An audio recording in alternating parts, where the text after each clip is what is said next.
Ministry of Agriculture to release assorted food items to vulnerable Nigerians free of charge.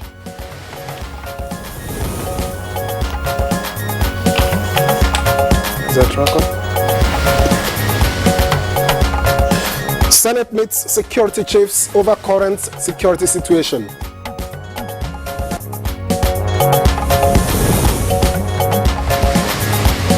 And NNPC Limited inaugurates host communities board of trustees.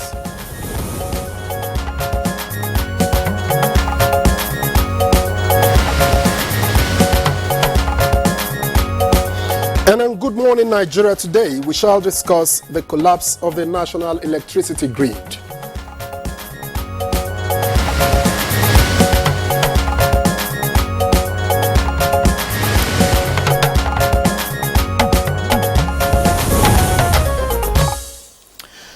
All right, so if you have electricity power supply in your area at this time, you may be among the lucky ones. But the true picture is that Nigeria has for a while now been experiencing several challenges, of course, with her electricity grid. And we all know what's been happening. It's been invariably, of course, led to grid collapse and partial or total collapse, of course, in different parts of the country within the past 2 years. Indeed, and last year, there were 3 of such incidents clear that led to nationwide blackouts. And this month, Nigerians had a feeling of deja vu when the grid collapsed again, throwing the entire country into darkness. You know, I think it's even more than three national grid collapse last year. If you count, I think it was more. Much more than that. Yes, more. Yes, was more than that. And at a time like this, when there is heat. Yes, of course. Okay, so we're counting the numbers, and according to the data we have from the Transmission Company of Nigeria, TCN, it's okay. Let me just read it out to you. It says the grid collapsed at about 11 o'clock.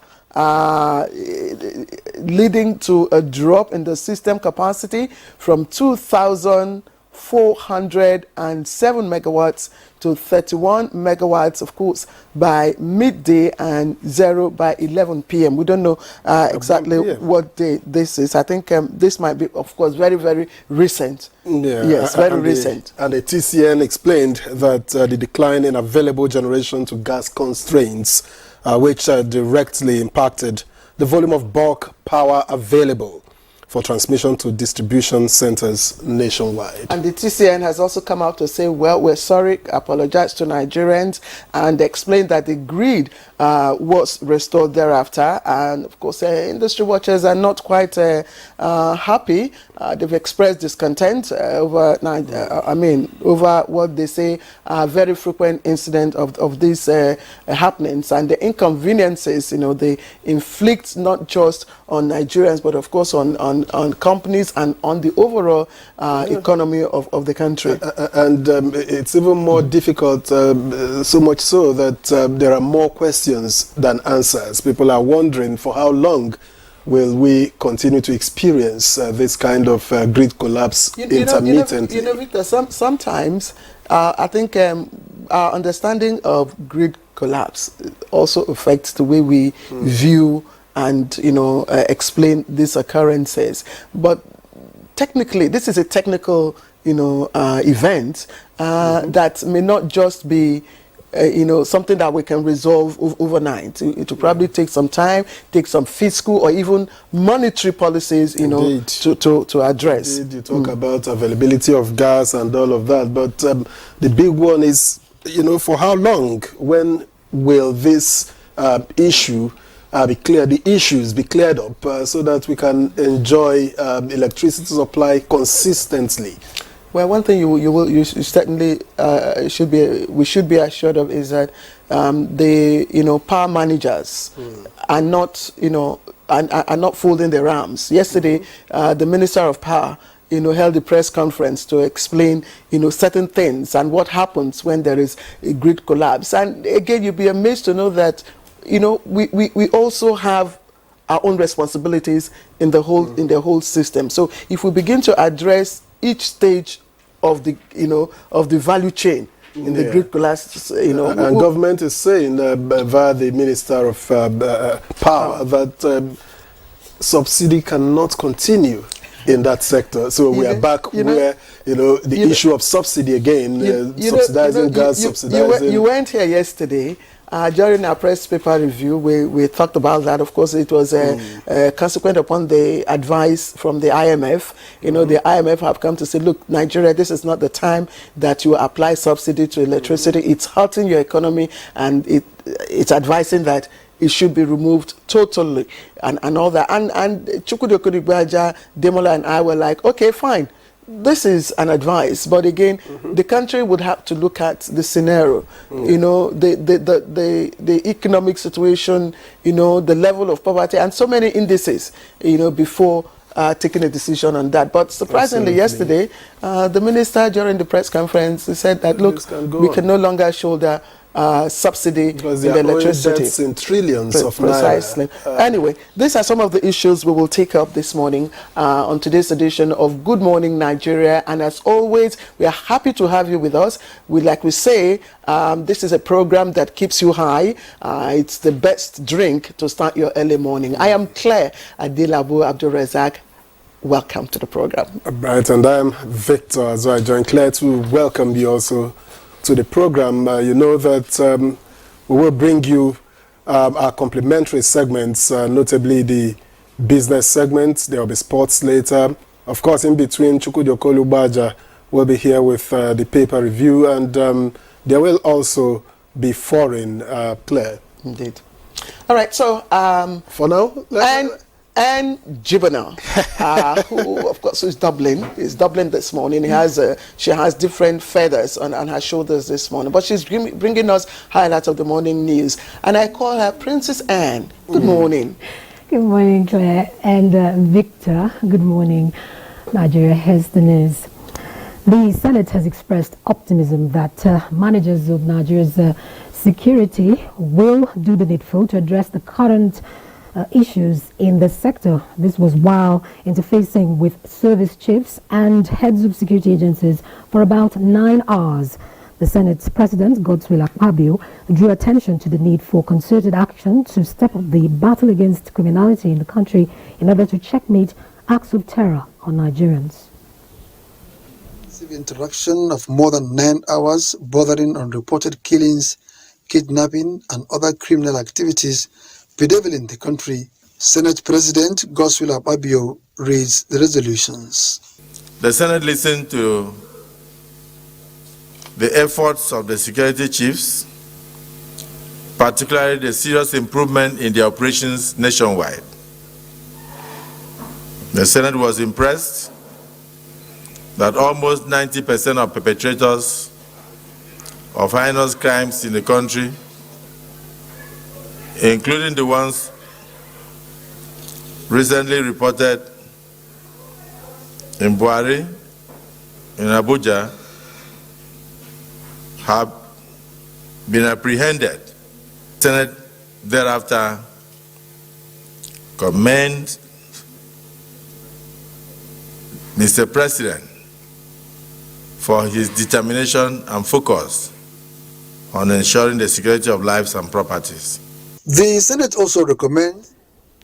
Now, President Tinubu's directive to the Ministry of Agriculture to release assorted foodstuff for strategic reserves has raised a lot of questions on the lips of many.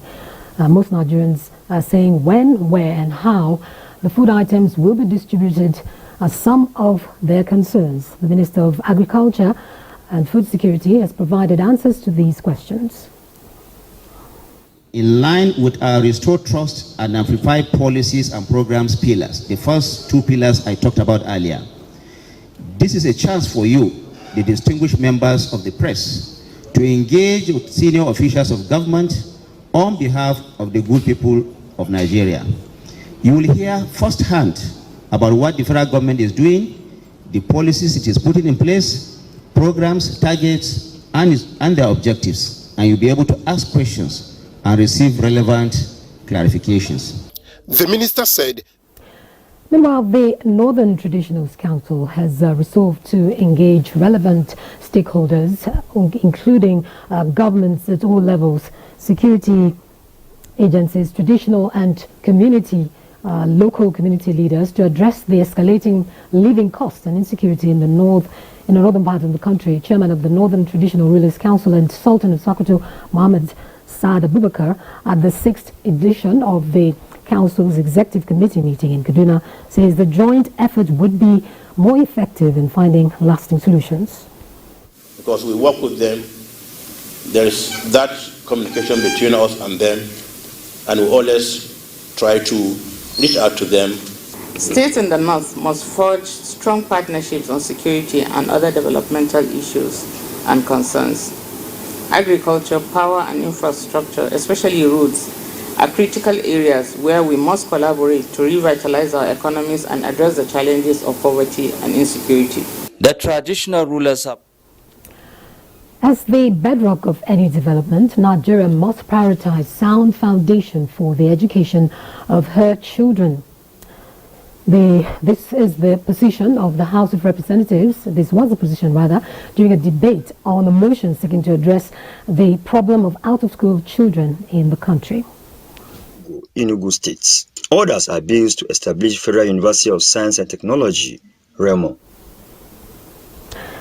Meanwhile, in line with the Petroleum Industrial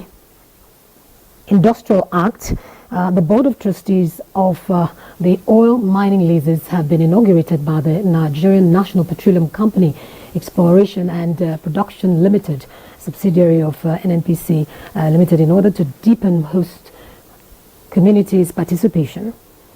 The chairpersons of the Board of Trustees committed to. Well, that's the news for now. We thank you for joining us. Good Morning Nigeria continues shortly with Claire and Victor. All right, it's time for newspaper review, and Chukwudi Okoli is seated already. All right, before we do that, on what side of the bed did you get up this morning? They got too much sugar in his tea, so he's excited, extra. It's okay, it happens in a day's job, man. You know what they say about the laws? Yeah. The laws are made for man. Not man for laws. So sometimes you can be very flexible. Move occasionally, my dear. It's completely normal. To get to the issues. All right, Chukwudi, well, let's welcome you properly. Good morning and happy new day to you. Same to you. Yes. Okay, get a paper. All right. And the Daily Trust is here. And just below the masthead, 3 stories. One on page 11, 60 reps propose bill to return Nigeria to parliamentary system. That's on page 11. And on page 30, Upstream Commission transfers over 200 staff to Lagos. Page 25, amid economic hardship, Trust Radio brings joy to lovers. Okay, lovers. That's Valentine related. And the main story here is captioned Hardship, Nigeria sitting on keg of gunpowder. That's according to the Sultan. With 3 riders will distribute 42,000 metric tons of grains for free, FG tells citizens. No crashing food prices is better, experts.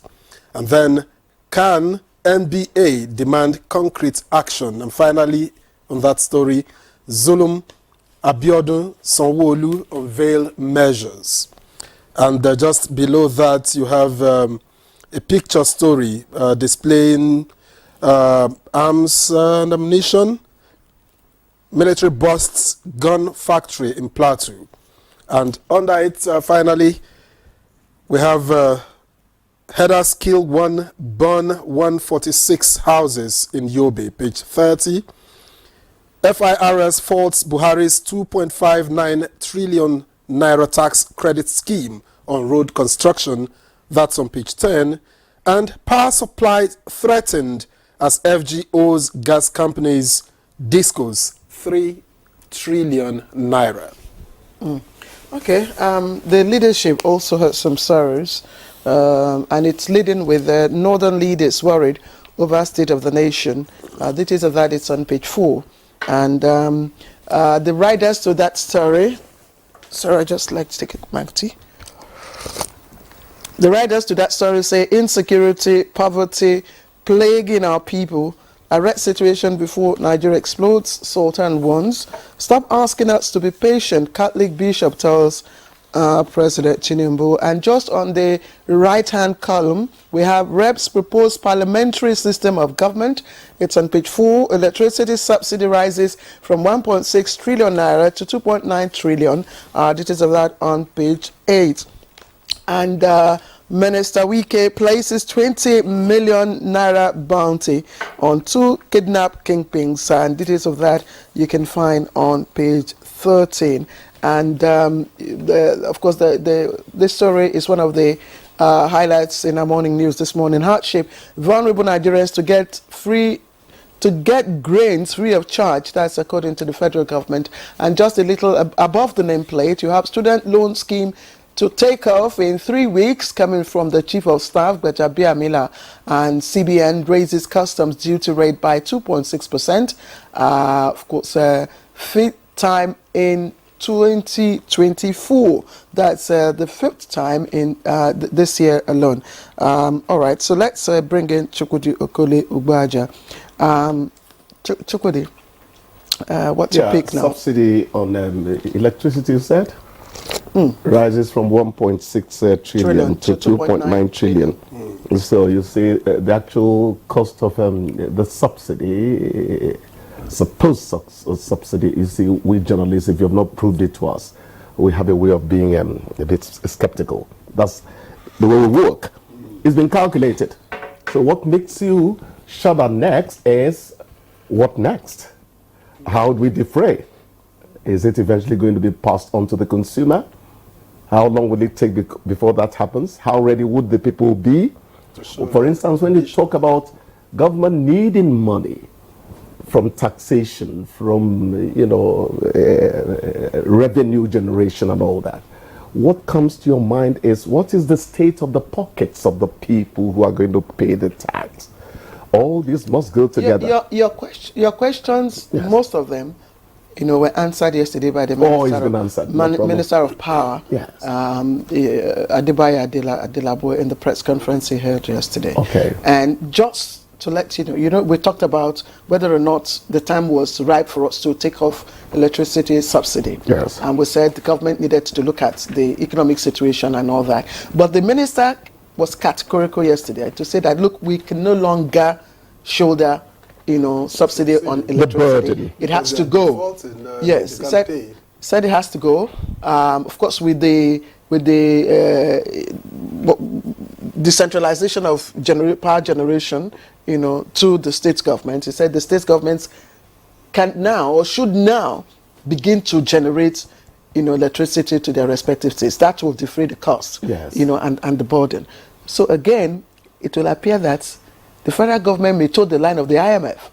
If you remember, we talked about it yesterday, and some people are criticizing the IMF, are saying IMF is not interested in our growth, it's not interested in the development of those countries, but bringing out policies that will kill the economy. And I don't really subscribe to that. Nobody, I don't think anyone in their right senses would say that the IMF is not interested in our growth. Let me read that to you. IMF may not know the nitty-gritty of our domestic problems.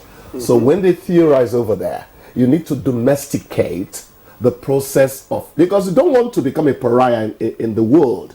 You will listen to the IMF, but then China does not also have to consider fully comply with IMF. They are doing well. Yes, but you're not tenable here and now, because if you have to add additional burden at this time on the people, yes, on the people now. Yes, but you know that China is also not operating full. It's not a full capitalist economy. No, it's not. Yes, so that's why. Actually, a friend of mine argued that China operates the harsh form of capitalism. If a business is not doing well in China, they kill it. You don't pamper it into whatever. No, that's harsh. And see how that has helped them. So sometime in the world, you have to face realities. If subsidy has to go on electricity, it has to go at a point, because it's all part of overall growth.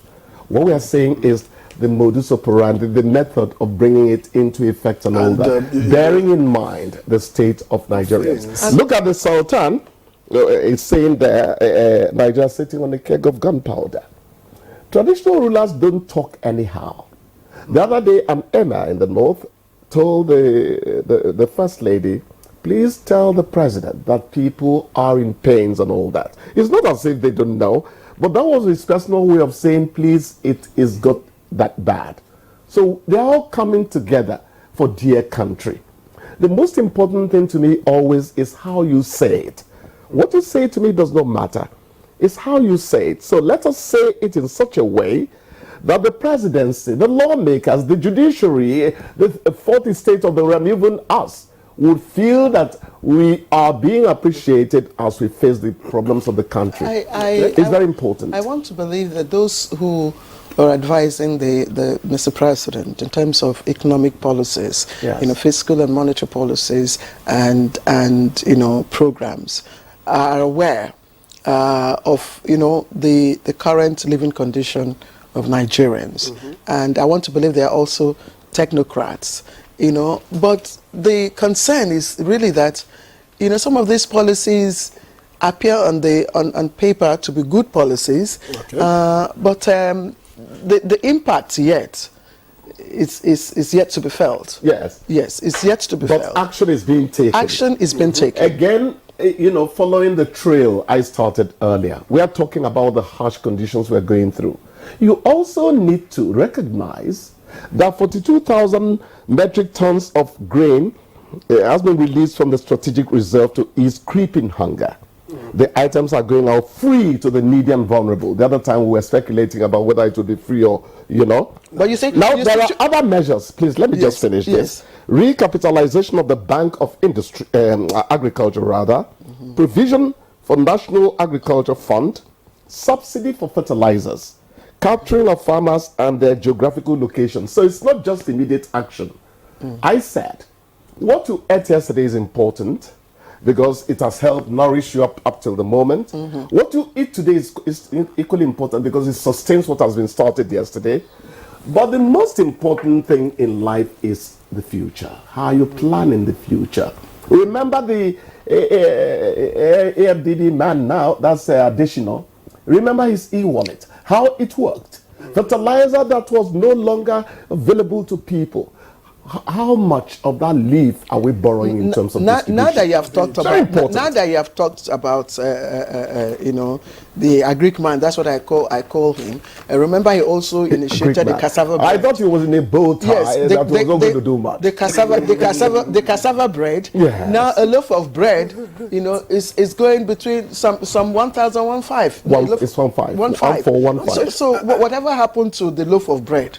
Only God knows. But just before we let you go, Victor is lucky. He doesn't eat bread. Yes. Before we let him go, I wanted to take a moment to pay tribute to the late Asaba of Asaba. And sometimes when people become traditional rulers, it has a way of fading out the achievements of the individuals. The late Prof was the first black dean of the University of Ibadan College of Medicine. A prof at 36, he had his person before he became traditional ruler. And I think we could just... a most erudite scholar and a very introspective advisor. They talk from the shadows, but they always have impact. Okay, just the final one from me. It's on the modality for distributing the 42,000 grains to the vulnerable. And I hope that, I don't know, because when you ask what is the, how do you disaggregate who is vulnerable or who, and the answer is there's a social register. And this is a social register that has been in contention. So I think this is where the concern of Nigerians now will dwell in. All right, thank you very much. Don't let them give you a bad name in the distribution. Thank you very much. Thank you for the time. And we'll take a break now. Good Morning Nigeria returns in a moment. All right, welcome back to the program. If you've just joined in, you're right on time. You've not missed much, but we will begin our conversation after we played this background report for you, and it's on grid collapse, national electricity grid collapse. It's put together by our correspondent, Ibrahim and Amidu. Nigeria's energy supply suffered another setback on Sunday, 4th of February 2024, in the morning, where the power grid slumped from about 3,852 megawatts to as low as 31 megawatts till noon on the first weekend of the month. Electricity is vital to the economic growth and development of any country, but in Nigeria, the power sector is still grappling with many challenges, which include incessant instances of grid disruption. Although the national power grid was fully restored from the blackout after hours that day, electricity consumers say the ongoing cases of grid collapse is an embarrassment, stressing that it is time now for the power sector to figure a way out. The industry tally shows that the national electricity grid has collapsed more than 100 times since the partial privatization of the power sector in 2013. Furthermore, the Nigerian transmission company TCN, which manages the grid, attributes the recent grid collapse to disruptions at the Sapele and Egbim power plants, which resulted in a loss of more than 300 megawatts. According to TCN, the shortage of gas supply to power generation companies, which is currently affecting power generation, is also another factor responsible for the recent system collapse.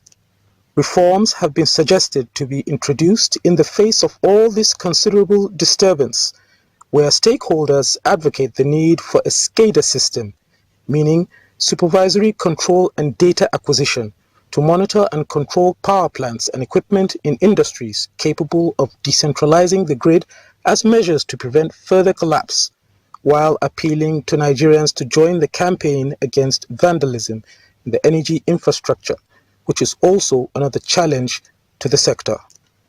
Guests on Good Morning Nigeria will knuckle down by discussions on one of Nigeria's titanic and intractable burdens, which is the collapse of the national grid. What way out? All right, thank you very much, Ibrahim and Hamidu, for that background report. And seated right here with us in the studio is Idris Mohammed, who is a consultant power infrastructure specialist. Welcome to Good Morning Nigeria. Good morning, Nigeria. All right, we also have with us here in the studio Kunle Kola Olubiyo, who is president of the Nigeria Consumer Protection Network. He was a member Presidential Committee on Review of Electricity Tariff in Nigeria 2020 and member National Technical Investigation Panel on Power System Collapses, System Stability and Reliability. Kunle, welcome to the program. Thank you. Yeah. Claire. Okay, and we have two officials from the Transmission Company of Nigeria, TCN. First, we have Dr. Edmond J., Acting Executive Director, System Operations, Transmission Company of Nigeria, TCN. Dr. J., thank you very much for joining us. Thank you for having me.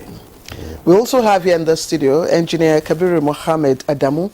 He's the General Manager, System Planning and Development of the Transmission Company of Nigeria, TCN. Engineer Kabiru Mohammed Adamu. I don't want to make that mistake. Thank you very much for joining us. Thank you, Claire. Yes. Good morning, Nigerians. All right, we'll start from both of you, obviously. Let me start with Dr. Edmond J., who is the Acting Executive Director.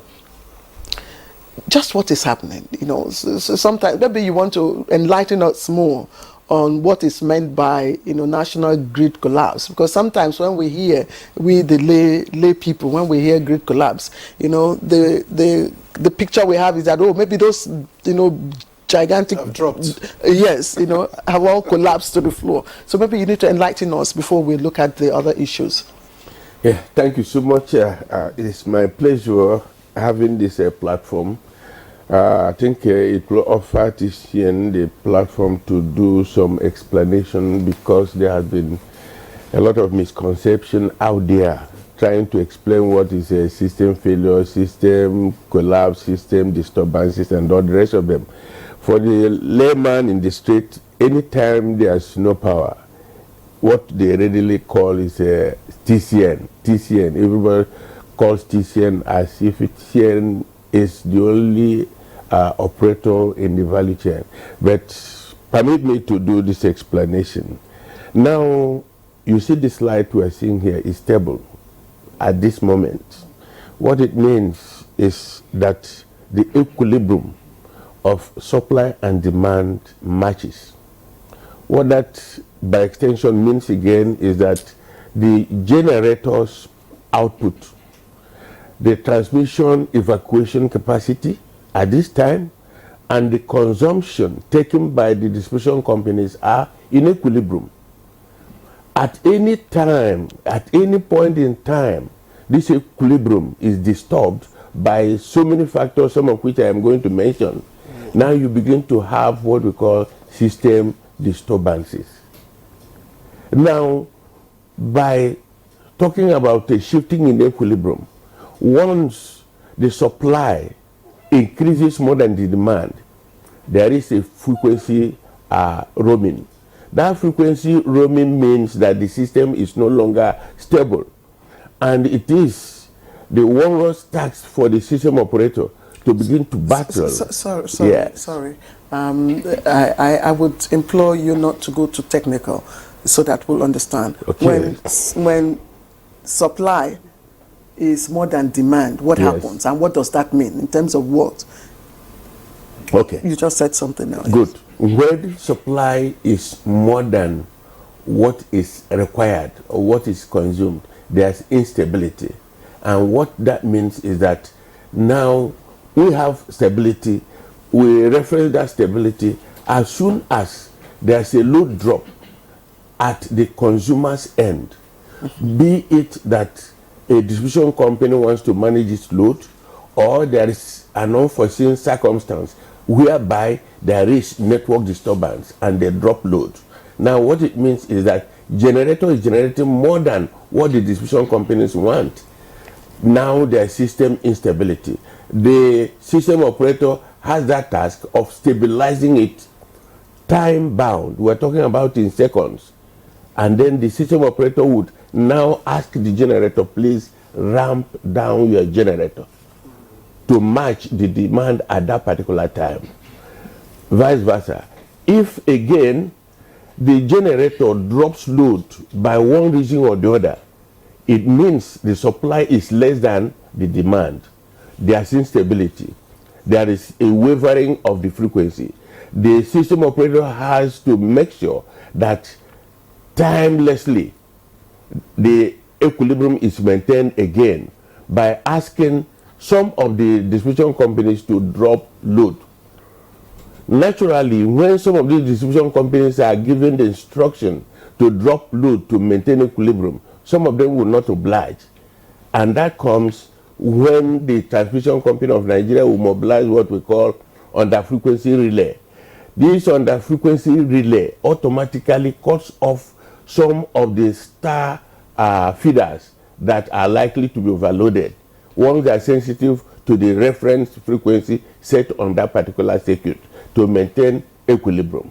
Now, I will go further to say, why should a generator drop load?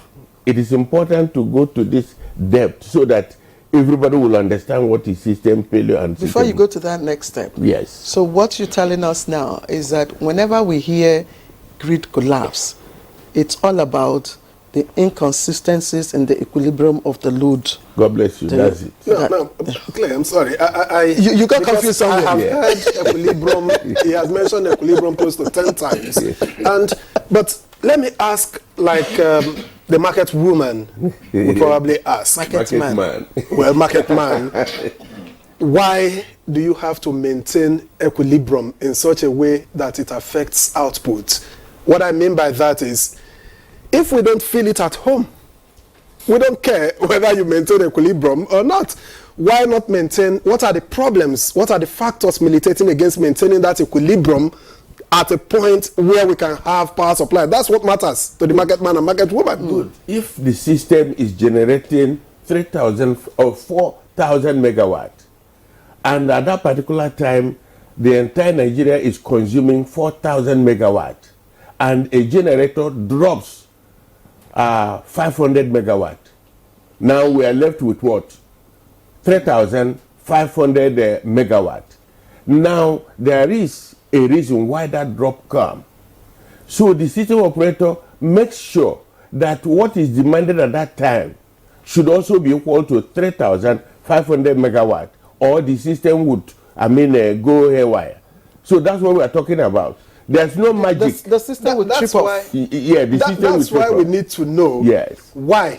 The first thing you explained is, if something drops, why must it drop? Good. I'm coming to that. I'll explain. Yes, because he's still trying to get us to understand what a grid collapse means. And he's talked about the load shedding, and the equilibrium thing. So we understand now that once there's total blackout, it's either the load has dropped, there's no equilibrium in the load that you're distributing. So we understand that. Any other factor?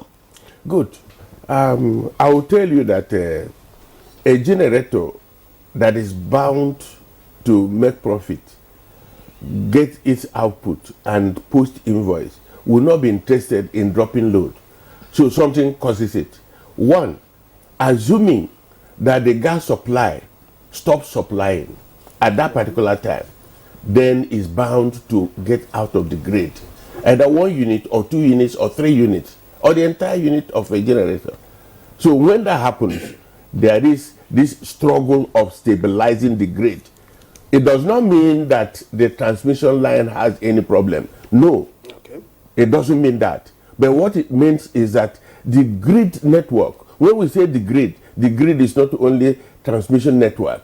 The grid encompasses every value chain that plays a role towards making sure that there is stability in the grid. Okay. That's what it means. Now, there is also another problem, assuming that a generator has a mechanical problem that it didn't foresee, along when it is operational, then there's nothing you can do about it. It would actually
Why that balance is very important is because most of the generators are rotating machines.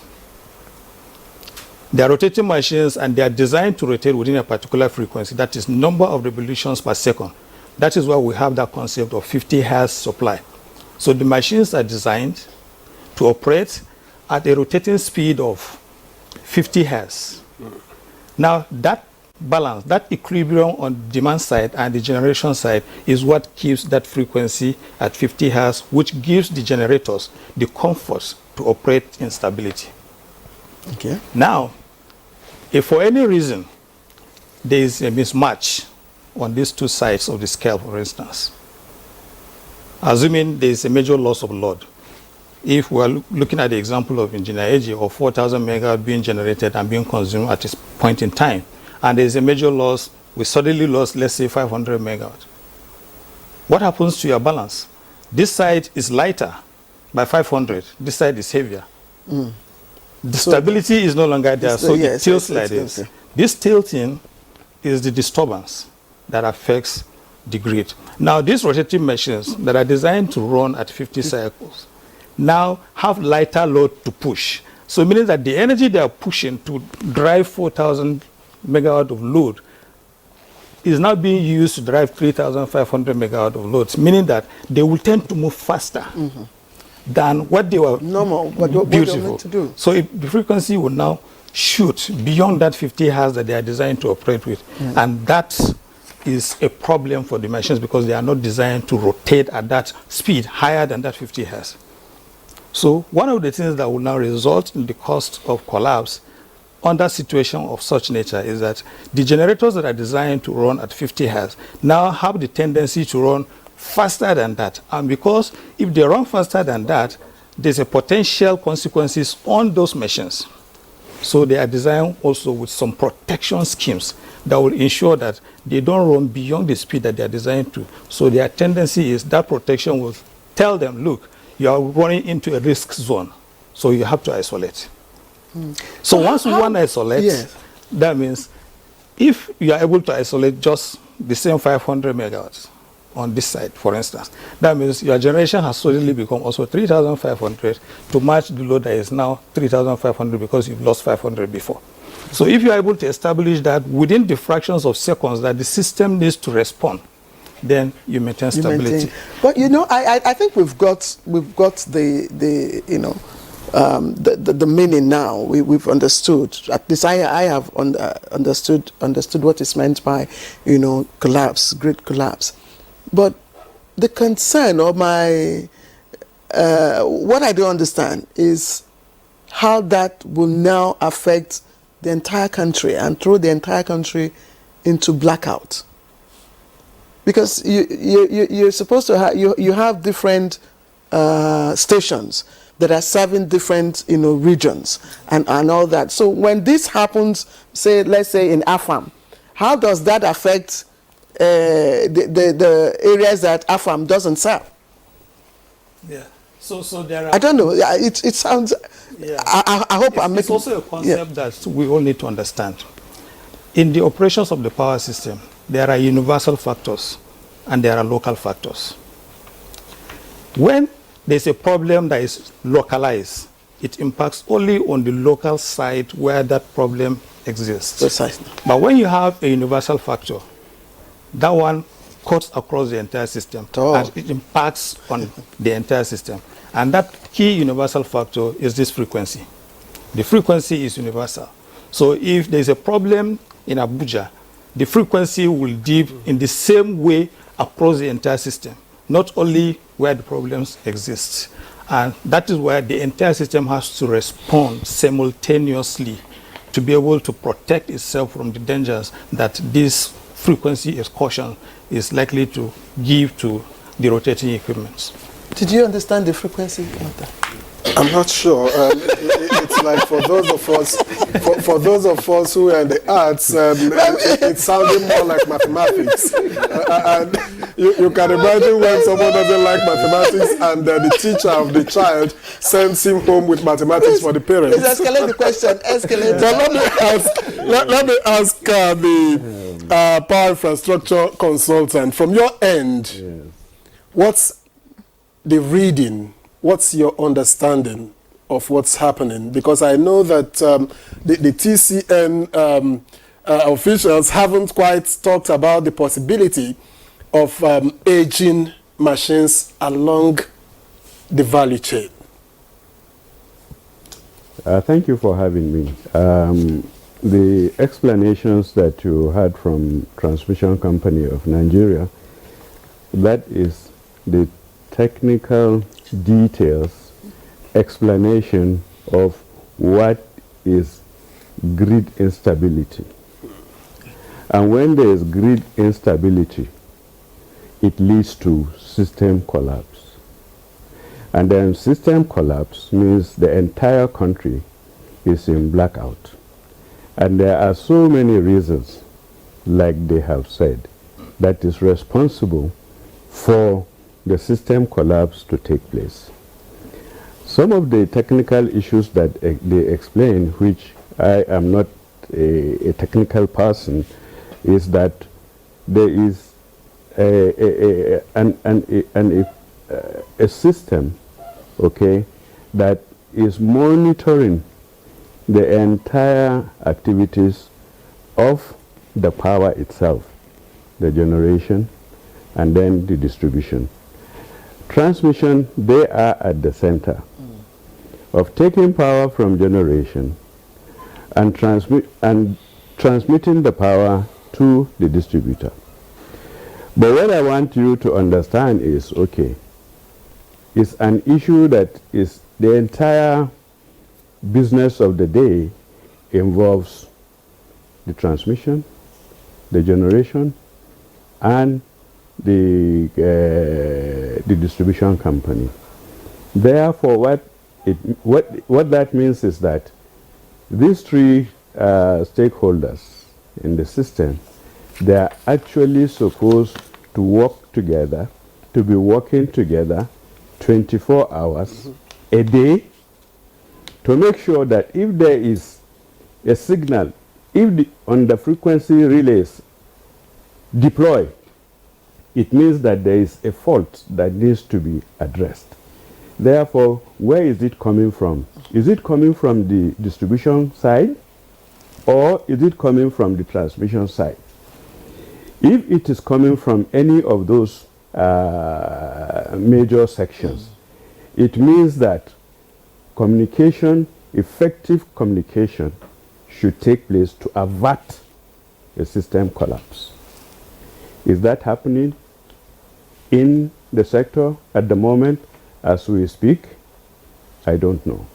But I do know that before, all right, when the sector was not privatized, there is what we call the coordination meeting of the three arms of the enterprise: the generation, the transmission, and the distribution. They work together, they communicate together in order to resolve issues that would adversely affect the disruption in power supply. Is that happening now? If that is not happening now, it is a critical area that needs to be looked at. It is a critical area that must be, all right, enforced to make sure that transmission does its own part, distribution does its own part, and then the generation does its own part. But the most interesting part of this discussion is distribution is privatized. Generation is concession, is all privatized. The weakest link of all these three is the Transmission Company of Nigeria. Precisely. If you have privatized the two major operators, Value chain, yes. Value chain, and then the transmission network that is charged with the responsibility of evacuating power is left without the funding that is required. If a system collapse happens, who are you going to blame? Why are you blaming transmission? Okay, I think I get where you're driving at. But let me bring in Mr. Lubio. because I trust you will come down to our level because we are our own people. I've had equilibrium of darkness, synchronization. We need all this drama to go through and chief for us to have electricity. So you will come down to our own level, and I'm wondering also that between August last year, according to the data we have, and December 2023, we had as many as between 8 and 11, officially recorded system collapses. So no, I'm speaking. I have the floor, Doctor. So let me speak. Let me speak to that. As a young lad, I know we have retired that kind of stereotype, grammar. They say low hydro. The professionals then, because it was because of frustration from lack of electricity that made people like us to be interested in what is happening with the power sector. Nigerians now should appreciate, and we are equally creating some younger generation of Nigerians to show interest in the power sector, because sometimes when I post issues to people on power sector, I even have to send data to them to read. They say, oh guys, this morning, say, so that's the problem we have. I haven't come to that. I've had equilibrium of darkness, synchronization of darkness. Yesterday was Valentine, and it was Valentine of darkness. System collapse is not happening now because there will be availability of power on the grid, but the transmission company of Nigeria have been able to manage it because they use frequency relays, knock off Ikeja up, knock off major consumers of electricity that are industrial, that are bulk users of electricity, that they are being on grid, supposed to translate to job creation, wealth creation, and social stability. Because when people's energy, the used energy are constructively engaged, their mind will be taken away from devices. So we are stabilizing, the stability we are having is because there will be availability of power, but you knock off supply. Are we really having stability? No, what I'm saying relatively is that if you see that there are challenges, you quickly deploy if there's a power swing, like I said, you quickly deploy the frequency relay to knock off some major supplies and stabilize the grid. Coming to that, we are running a Bole-Kaja grid. There was a time I had event I'm from Kabata in Kogi. I had event in burial event in Kaba, and somebody was offering me a Bole-Kaja to transport my guests from here. I know Bole-Kaja, is it that it breaks down in Lokoja, is it that it breaks down in Obajana. Even when you have kidnappers, you need a vehicle that is machine that can move it around with high speed. I was going to ask you to translate that budget. What Bole-Kaja grid now is that we are running 19th century grid in the 21st century. Let's face this fact. One, like he has said, just like what we have in the NNPC. In 1993, when there was June 12 crisis and the refineries were shut down for the first time, and it didn't work, Kokoria and others didn't work for 6 months. By the time we tried to bring up the machines, the bearing have not been oiled for 6 months. The machines supposed to work continuously without a stop. So by the time you shut them down, no oiling, no this thing, it's difficult to bring them back. And now between 1993 to date, the number of recruitment that have been done under NNPC that the refineries have not been working, I will say without apology that we employed not less than 2,000 to 3,000 staff in the NNPC that don't have refinery. Now, we're still talking about retirement benefit. We're talking of allowances where you have 5,000 people recruited without a functional office. They just go there, play Ludo and what have you. So what we have in the power sector is quite appalling. I recall that with my interaction with the immediate past administration, the highest commitment and volume of resources that have been put, foreign loan, you ask for it, President Buhari will approve. So the issue is not the resources. You privatize generation. You privatize distribution. We have some interest group where the transmission is left as a cash cow. If you need to pull out funds, if you need to put constituency project, if you need to put budget under this, you put in that transmission because the business model of public sector managed enterprise is not about profit making or efficiency. So are you putting the I'm putting the blame. Yes, are you putting the challenge squarely at the doorsteps mismatch. of TCN. No, what I'm saying is that federal government has the right to set policy direction and provide leadership. If we don't do the surgical here, Asiwaju will demonstrate all the intention and we'll still go back in vicious circle. Let me come to it.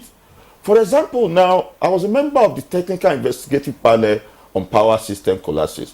In 2013, there was a fault with a breaker in Benin.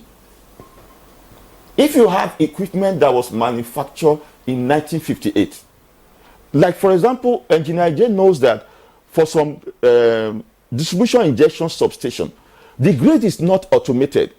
You go to a distribution. I have privileges of entering distribution injection substation.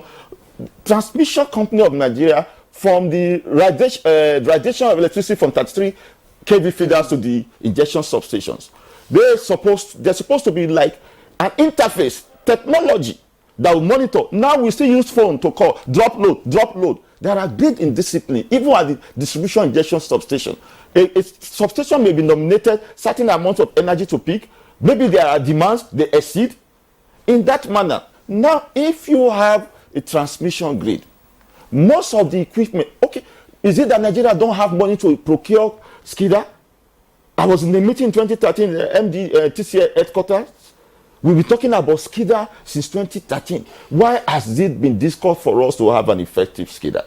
Most of the equipment we have in place, whether we like it or not, defective system protective devices are different layers. Take for example, there was a fire incident in Apple transmission substation. How much will it cost federal government to buy a thunder light arrestor? Thunder light arrestor is like the arrow you have on top of a substation. When there's a thunder lightning, it will come as a safety valve. So basically, our equipments are obsolete. It's not that we are not getting the resources. I can vote for Engineer J not because he's there, of his pedigree, because I know a lot of job he has been doing as a market operator. You want to take some decision, there'll be political interferences. Sorry, I know you've talked a lot, and I know Victor wants to come in, but you've talked about infrastructure, obsolence of infrastructure. Are you also ruling out what Engineer J and Engineer Mohammed Kabiru also talked about, the supply side? Yes, the supply side, you know, the gas supply side. Okay, if everybody is going from Abuja to Lagos on a one-way single-lane traffic, with the volume of vehicle we have now, you know what it means. Our major concern is that the radial system, the transmission line that is carrying a load, the load for a wheelbarrow or a small car, you cannot put the load of a trailer, artisanal vehicle or a high-capacity vehicle on a wheelbarrow. Like I've said, we need to invest on super grid. If you have a monolithic grid, for example, as he's talking about, he's talking about system planning, system coordination, or what have you. You have a single radial grid that once there's a power swing in a particular part of the country, it will push the load. Then everybody will start dropping load. The TCN have been able to control and manage great system reliability and stability because they use frequency relays to once there's a distortion. He has not even spoken about vegetation control. For example, now, if you are coming from Asaba, Ebu Ila, that is in Delta State, you are coming from Asaba to Ebu Ila, going to Biaja and what have you, you see that there are vegetation like rubber plantation under the grid. They struggle with the grid and sometimes they cut the grid. They are very invasive. Now, when last did we invest so much on vegetation control? It costs a lot of money, but are we doing that? No. Then he has talked about lack of equilibrium of generation, transmission, and distribution. We have never exceeded 5,800 megawatts. If we attempt to exceed that alone, the grid will collapse. One, we need to invest on, instead of the radial monolithic this thing. We need to make the what you call maybe double line circle, triple line circle. We need to have alternative so that once there is a challenge on a particular one, you can swing. Look at what happened. I want is okay. Go ahead. I think we are getting to a point where the trader in me is beginning to understand. Look at what happened in Kanji. No, well, we've gone around talking about courses, and then Kunle is talking about we need to, as if we haven't done enough. I need to understand this, Engineer J. Every year, from time to time, from administration to administration, you hear trillions of naira being voted for electricity. Why does it seem that this doesn't make any impact in the power sector? Because like I said, I don't need to understand all these technicalities. I don't need to know the technicalities. It's your job. You just get power supply and I'm happy. So why does it seem that the amount of money that goes into the power sector does not bring about power supply to the homes and offices of Nigerians? Yeah, thank you. When I was in the university, if a lecturer comes in, teaches, the next lecture he comes and asks few questions.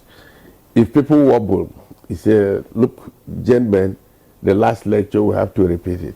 You know why we have taken time to lay the foundation of defining and explaining what is system collapse, system failure, as people might want to call it, and all.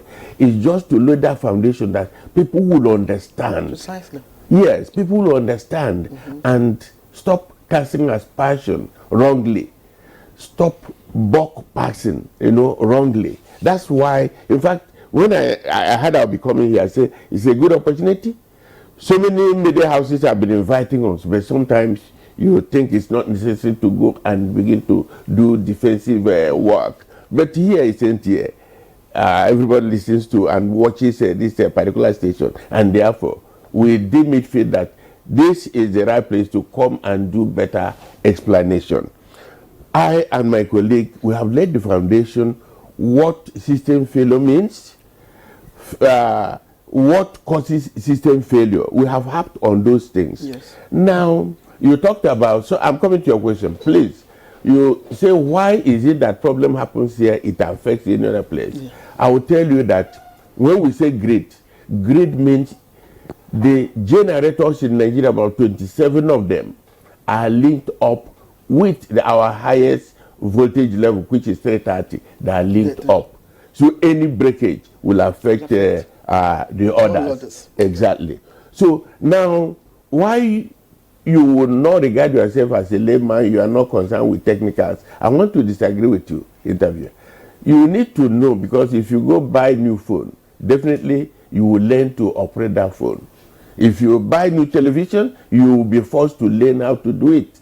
You will not say, my kid, go and do it. If it's not there, you don't watch television. That's why you have to be technically biased, whether you're a geographer, historian, or whatever a bit. So that be the case. Now, the power industry is a huge industry. It is pivotal to industrialization.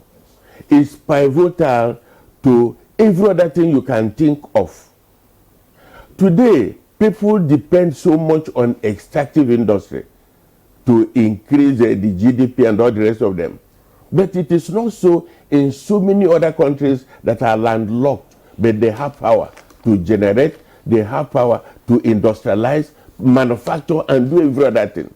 So that the populace would be well equipped with disposable income to be able to pay for electricity. Today, you and I know what is happening in the country. It is not peculiar to Nigeria. You see people running away, I want to jackpot, I want to go here and there. Ask truly what is happening where they're going. Things are not easy again. You need to face the reality where you are. If the things are easier here, then the federal government wouldn't be spending this humongous amount of money trying to intervene. Sometimes you call it subsidy. Yes, time for subsidy probably has gone. But what the federal government is doing today is intervention. Intervention means you want to disrupt the negative flow of unacceptable event. That's why the federal government is intervening today, putting a lot of monies, because they know that electricity is the pivot of any country's development. If they don't do it, tell me where we'll be. Some people are arguing, oh, why would the federal government do this? Now, why would people now talk about palliative? Why would we now justify palliative if the federal government is taking the burden to intervene to make sure that the downtrodden Nigerian sees light? That's why they are injecting this money. Presently, 450 billion have been earmarked for the fiscal year. That's what they will do, because the cost reflective tariff, average Nigerians will not be able to pay it. And the government I'm not sure you have managed to tell me, yes, why so much money. My question was, yes, we have so much money has been sunk into the power sector through the years. Yeah.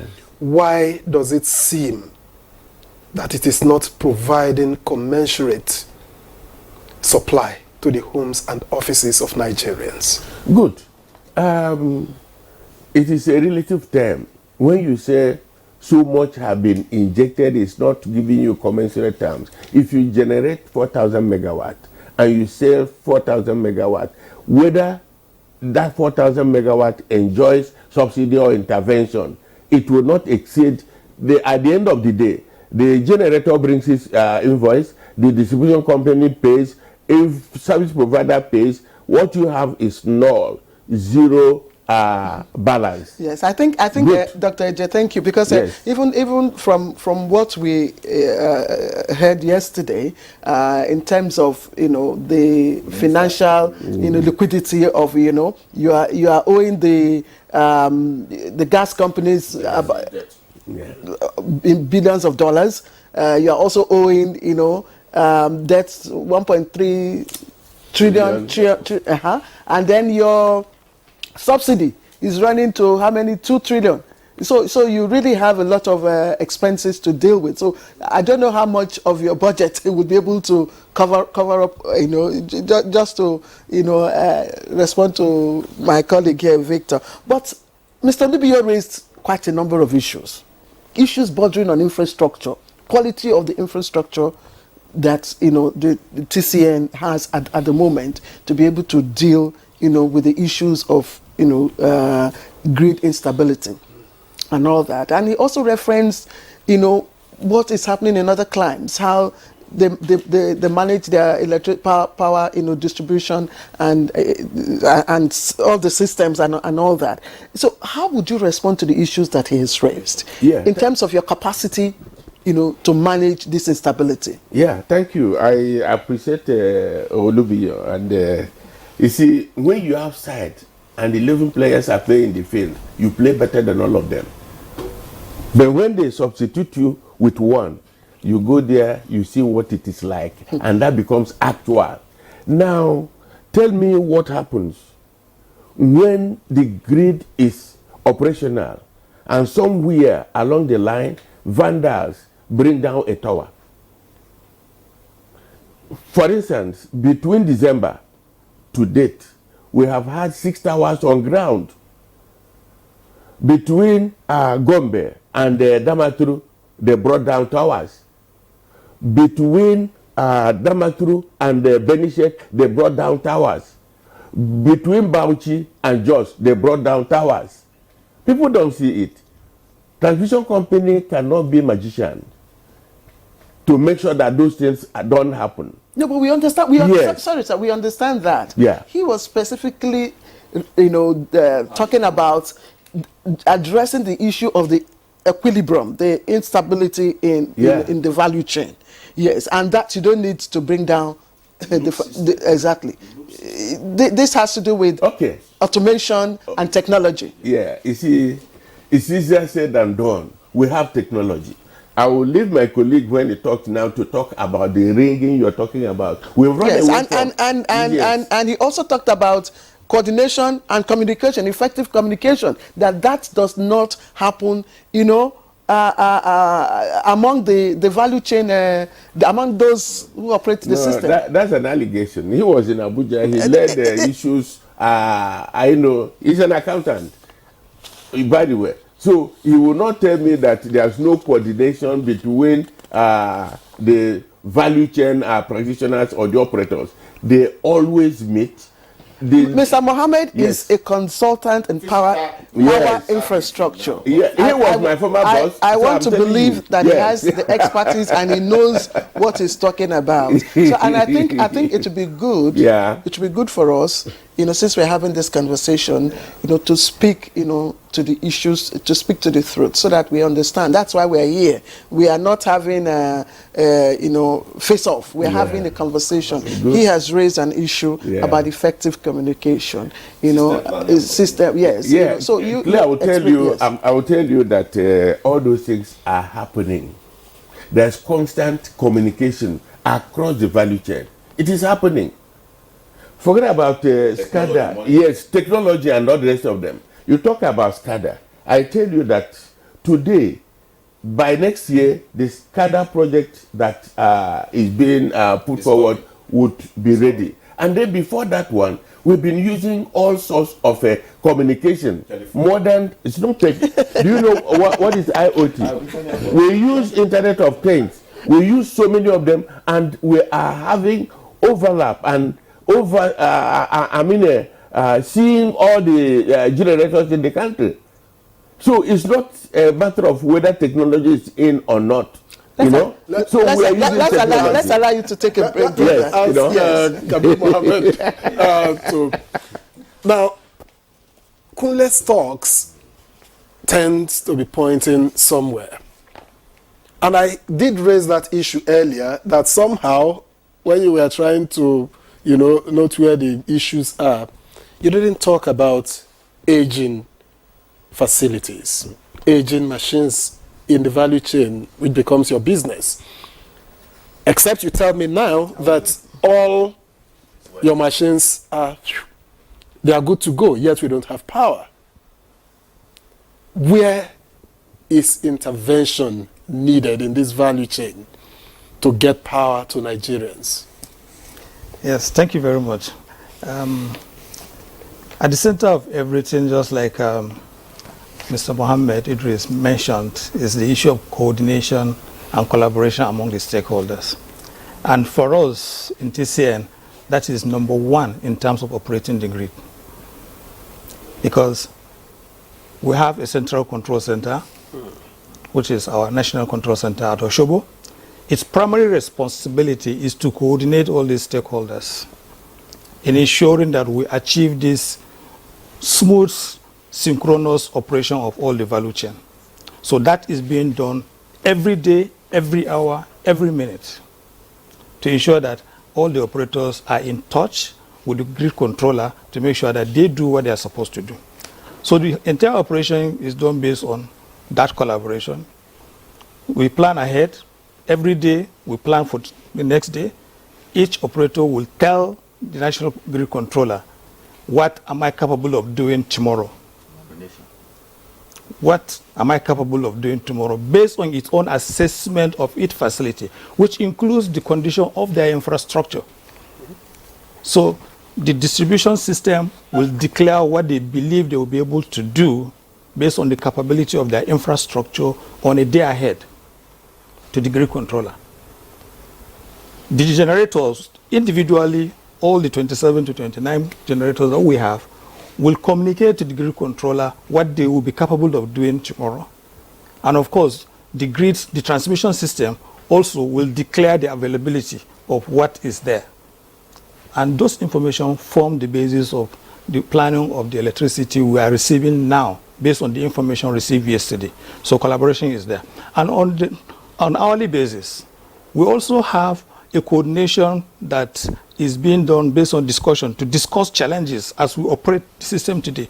We have currently what is called the NESI Situation Room that is coordinated by the Nigerian Electricity Regulatory Commission. All the operators that are operating in the grid meet in that NESI Situation Room and they discuss issues that concerns the grid operations and where interventions and improvements are required, and the relevant stakeholder who is supposed to take action on those issues note it and take relevant actions, and they give feedbacks on regular basis through that situation room, and all participants are involved in that situation room. So to address the fact that he's not sure whether coordination is happening or not, there is no gap in terms of coordination as far as the system operations is concerned for now. What we can say is that there's always room for improvement, and that TCN and the grid operators are looking forward to various means of achieving improvement on a daily basis, which we will get to. And from the Olubi's comments, yes, he raised a number of issues, particularly regarding the infrastructure. He specifically talked about one of the problems of the grid is because it's radial, and that is why we are not able to wield the power that we are supposed to wield. I bet to tell you, Mr. Olubi, radiality in a transmission system is simply to say that certain segments of the grid, of the transmission system, are only connected to the rest of the system through one single point. If you have any segment on the grid that is connected to the rest of the system through only a single connection point, then that segment of the system is called a radial part of the system. But as long as that segment has alternative connection points to the rest of the grid, to say that it has more than one point through which it's interconnected with the rest of the grid, that part of the network is not radial. And when you look at the national grid as it is today, I can tell you that we don't operate majorly a radial grid. We operate majorly a loop grid. We have the areas where they are radial, and we know them. If I can tell you, specifically when you look at the 330 kV grid of the Nigerian system, there are only 3 segments that you can call clearly as radial. All the remaining part of the grid is looped. And these 3 areas I can mention to you is between Kano and Kaduna. From Kaduna going to Kano is radial. Then from Jos to Gombe is also radial, which extend down to the northeast. And then we have Kainji to Birnin Kebbi. These are basically the only segment that you can call radial on the grid. But every other segment of this grid has alternative route through which power can flow in the event that there is an intervention or an event in one of the interconnection sites. So all the rest of the grid is looped, and power can alternatively flow across the system in that situation. So why do, if everything is okay and things are being done, you are willing excess supply to more industrial whatever, and you have all the effective coordination and communication, and so why do we have this constant, again, I don't understand. I know you're doing your best, you're trying, but Mr. Mohammed, Idris Mohammed, you are an expert in electricity infrastructure. They claim you probably are not up to date with what is happening, but you do know, modern infrastructure that can prevent this frequent grid, instability.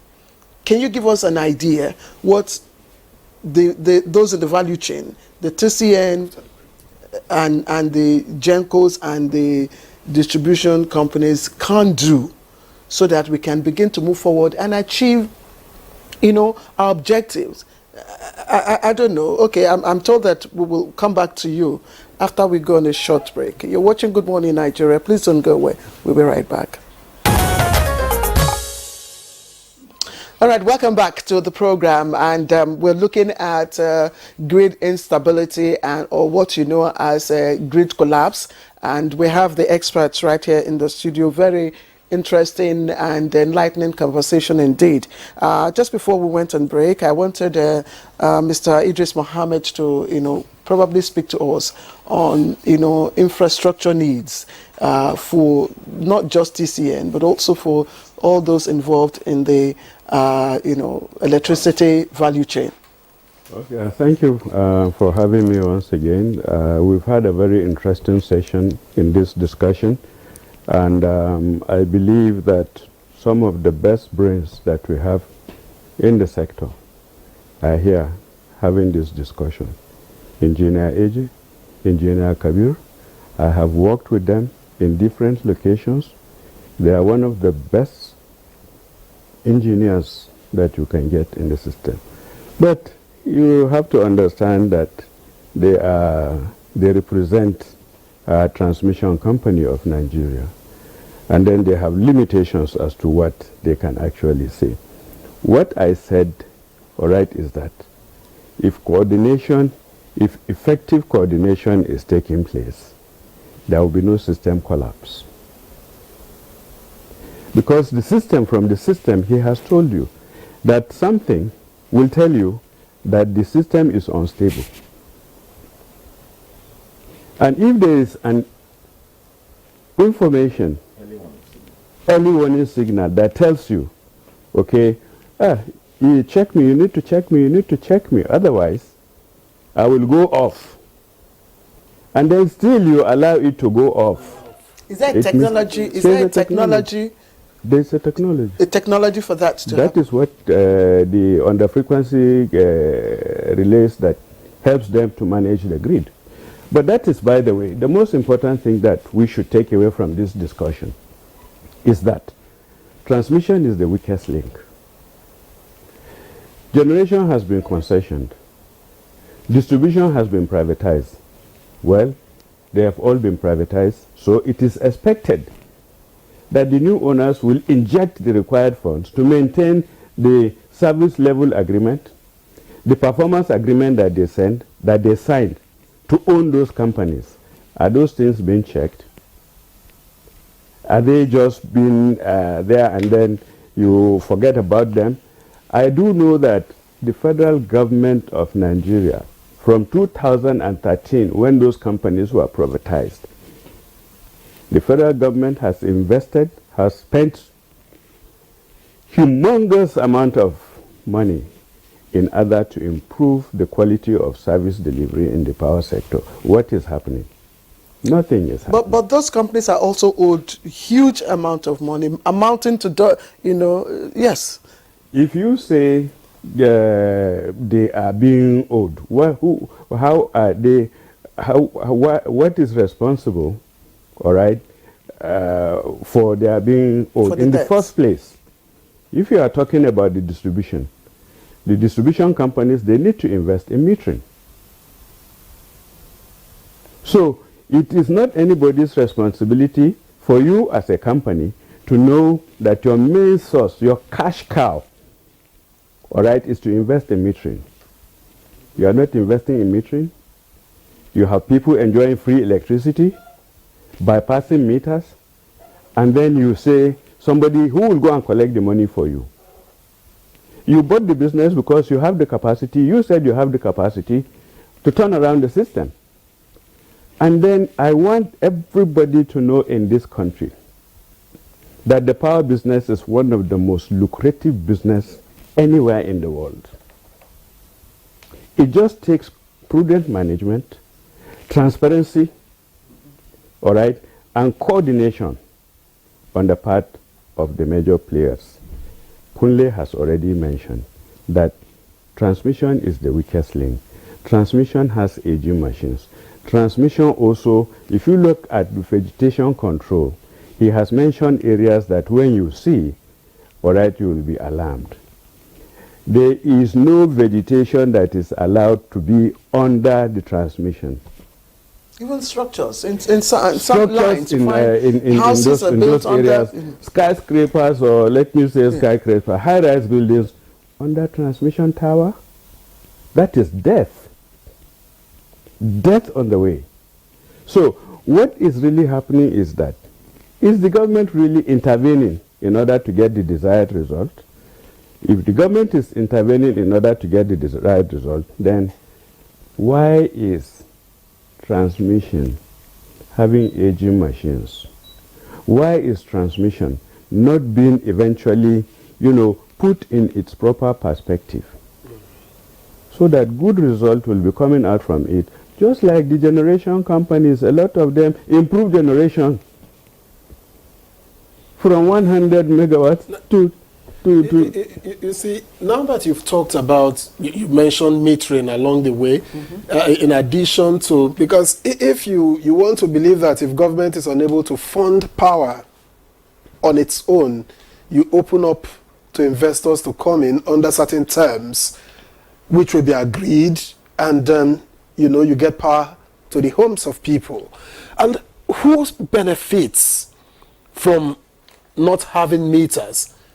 Why are we running on estimated billing in many parts and having meters in fewer parts? Who benefits from this, for instance? Yes. Okay. Let Kunde Olubio, speak to that, because the issue of metering.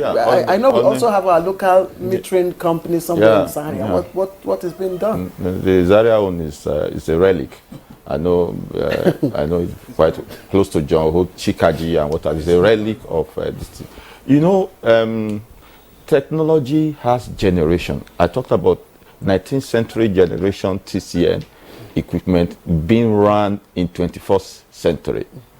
If you look at the refinery that we have, Port Harcourt, Kaduna, I've lived within Kaduna refinery premises, Sokoto Road, where you have most of the MDs. If you look at the refineries we have in Port Harcourt, Kaduna, and Warri, if you are asking for $5 billion to do turnaround maintenance, it's a cash cow. It can only refine a specific type of grade of crude because it's an old technology refinery. And most of the money that the federal government, you see a situation where there will be judgment debt against federal government, and you put a voucher. Those within the system will syndicate and say, look, this one now, okay, you have judgment against federal government. Okay, put our own, get it loaded. The Nigerian mindset has to change. The Dangote refinery is the 21st century technology that can refine any type of grade of crude. So, and it can be monitored. A modern grid is automated. He's talking about system planning, system coordination. We are not saying TCN is not doing enough. For example, if there is a fault at the downstream of the discos, I have sympathized with the staff of the disco. Nigerian engineers are magicians. You see them like Babalawo looking into the bush. They are saying they are doing line tracing, fault tracing. Do you do that when you have technology like fault locators? Technology that will help you monitor the system? Now, why I talk about radial system, loose system, ring system, I sympathize with the engineer there and the other gentleman here because they are representing institution of government. And they must be seen to be here to speak, to project and protect the institution of government. If we have a tower, there are GPS. I've been to Moma's office in Lagos, where from Lagos, you can monitor the highway. If somebody beat the traffic light, you link their BVN to it. This is a technology, you don't need to chase them. In the US, if you beat traffic light, they come and give you your token and you go and pay. So what we are saying is that if we have a transmission infrastructure, there's a challenge of tower. Somebody is even coming to come and attack a tower. You are not monitoring it. You want to do like Babalawo, you expect. You don't use manual this and there are technology and there are equipment. Now, if you have a challenge in Bauchi, for example, how do we isolate that particular area that it don't affect the whole grid? Now, if they are supposed to be like a fire incident like happens somewhere in Nigeria, as a Kanji or what have you, there are fire sensor alarms. There are different layers of system protective devices. So ultimately, what you're saying is that they are defective. Needs to be automated. They need to be technology compliant. They need to be upgraded. I know engineer AJ and engineer Kabi as individuals, they are upgraded. They are not jackpot here, but the system needs to be upgraded. Yes, but let me also bring in here. You talk about metering. Because the new Electricity Act, has empowered state governments to generate their own. Will that in any way help to defray this instability? In the I don't know. Yes. Is that a possible solution? Well, energy needs. You see, on metering, first and foremost, you see mass metering is going on, and you ask who It's funding. Who profits if it's not metered and all the rest of them? If disco customers are not metered, everybody is losing. The disco themselves are losing, and the market itself is also losing. Demand will be less. The demand will be less, and because you now estimate what you didn't see. That's what it means. But if everybody is metered, as the regulator is making frantic effort to see it is done, now you see a sanitized market. You see, when you say digitalize everything, you yourself also need to be digitalized. Everybody, there's no loop. If you have a digital machine and you analog, it will not work well. If you say there wouldn't be any house along the transmission line, and somehow somebody is building there, and the same person will come out and say, TCN, you are not doing well. And when there's any line strap, it burns the place, and TCN will be blamed. You understand? Which means everything is not in sync with what is supposed to be. Today I tell you that there is relay. We have distance relays that would, you talk about fault locator. Distance relay is a fault locator. I'm talking about the distribution. I'm not talking about distribution themselves. They look, they line tracing, fault tracing, as if they are looking for rats in the bush. Yes. We need to go because our time is almost spent. Yeah, thank you so much. So that's the thing. TCN is doing everything to make sure that any fault that will be localized within TCN grid is eliminated. But the only thing is that TCN is pivotal. It's at the middle, just like Kabiru said. You know, it is here trying to balance the activities of generator. Also here trying to balance the activities of the distribution companies. And as a result, somebody can afford to say, TCN is the weakest link. It is not the weakest link. It's the strongest link in the value chain. My question, you still have not. Yes. Okay. I'm just if wondering. That sounds better. I'm just wondering how the new Electricity Act that empowers the second, the state governments, how that impacts on the challenge we have at hand. Yeah, it's yet to be tested. If you look at the economy we have, it's an ideal thing to say, okay, let us localize the distribution companies, the state government will have share and manage, have their own act and do all sorts of things. But then, if I am an actualist, I look at the real aspect of life. Now, you see the federal government is bearing a lot of burden on itself, trying to intervene, trying to subsidize and all the rest of them. The question is, when the state government takes over, would they have the funding to also do that? As a result, taking over of generation and distribution would have to be qualified by each state. Each state can define what they want to do. Some of them can go into industrialization, create industrial cluster, and do standalone generation and service those areas. Okay, we want to quickly so that just a quick one. We need not to misconstrue the role of the state government. There have been attempts in the past by state government to partner with investors to generate, transmit, and distribute. Precisely. The existing grid now is going to be managed by the federal structure and NEC. State now in advancing energy mix. The investment by state is not going to be on the grid.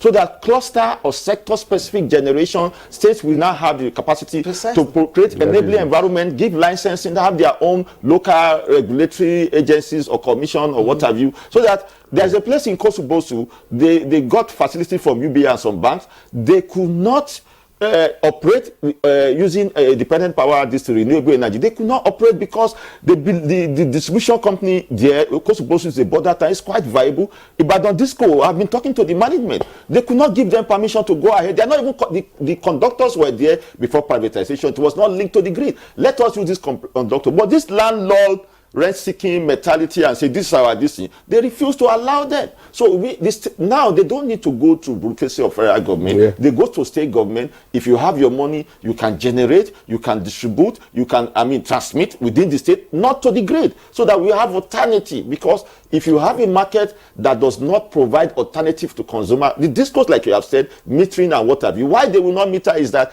they know that estimated billing is a cash cow. So it's an institutionalization of inefficiency. Of cash cow to who? To them, to the discourse. We just have a minute or so to go. Maybe in 30 seconds, you can tell us what improvements need to be brought in to ensure stability of the grid on one hand and ensure generation, improved power supply to the people.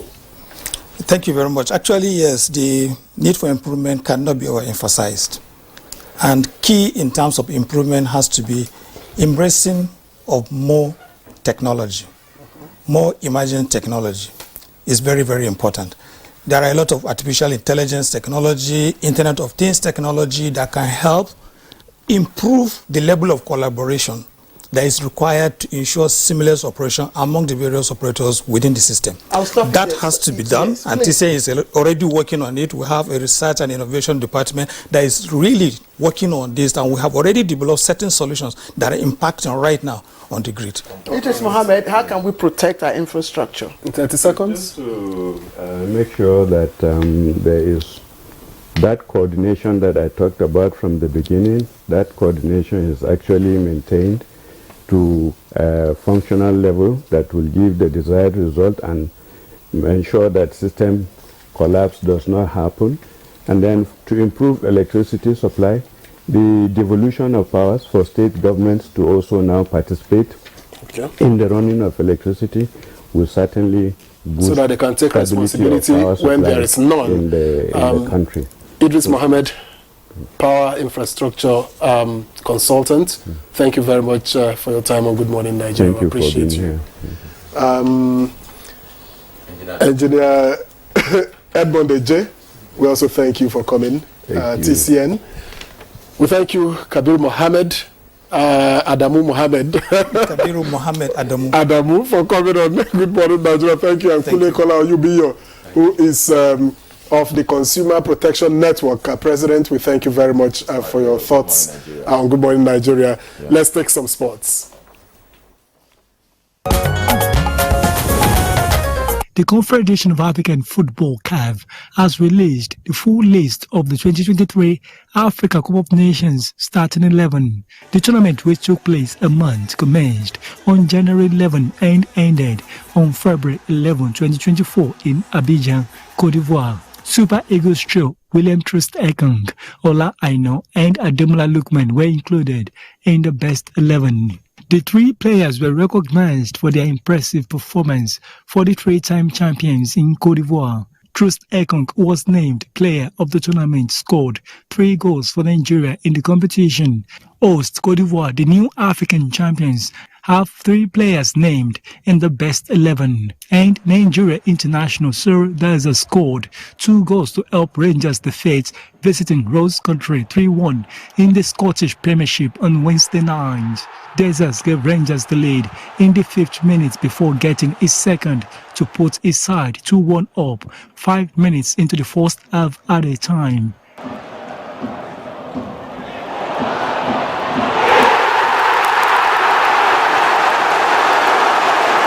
The Super Eagles striker has taken his goals tally in all competitions this campaign to 14. And in tennis, Rafael Nadal has put his return to competitive tennis on hold after pulling out of the Qatar Open. Nadal, 37, made his long-awaited return after almost a year out with injury at January's Brisbane International. However, the Spaniard sustained a hip injury at the tournament, which ruled him out of the Australian Open. All right, let's quickly take some foreign stories now. The United States on Wednesday hailed NATO's announcement that 18 members have met a defense spending target following threats by Donald Trump to encourage Russia to attack allies that do not spend enough. NATO Secretary General Jens Stoltenberg said that 18 out of 31 members were meeting the alliance's goal of spending 2% of gross domestic products on defense, up from 11 last year and just 3 in 2014. He said the organization will continue to see progress from other countries towards meeting those targets and will urge those who have not yet met them to continue to take steps to do so. As I said earlier this week, NATO is an alliance that the American people derive tremendous benefit from, provides some tremendous security to the United States, and that's why we have seen durable, long-lasting, widespread support, not just in Congress, not just from leaders in Congress, but also from the American people, and we expect that to continue. Meanwhile, the Israeli military said a soldier was killed in rocket fire from Lebanon, while Lebanese official media announced that 3 civilians and a Hezbollah fighter were killed in a series of Israeli strikes. While the rocket fire was not immediately claimed, the exchanges raised fears of a broader conflict between Israel and the Iran-backed Hezbollah movement, which have been trading near daily cross-border fire since the Israel-Hamas war began in October. The Israeli army said in a statement that 20-year-old Sergeant Omar Sarabenjo was killed as a result of a rocket launch carried out from Lebanese territory on a base in northern Israel. The military said fighter jets struck a series of Hezbollah terror targets in several areas of South Lebanon. All right, many thanks, Ekene, for the foreign story. And that concludes our program for this morning. Good Morning Nigeria returns again tomorrow morning, and tomorrow is a Friday. I am Claire Adilabu Abdurrasaq. From me and my colleagues and the GMN crew, have a pleasant day. All right, and I'm also thanking you for staying with us. Wish you a pleasant day. I'm Victor, thank you for watching.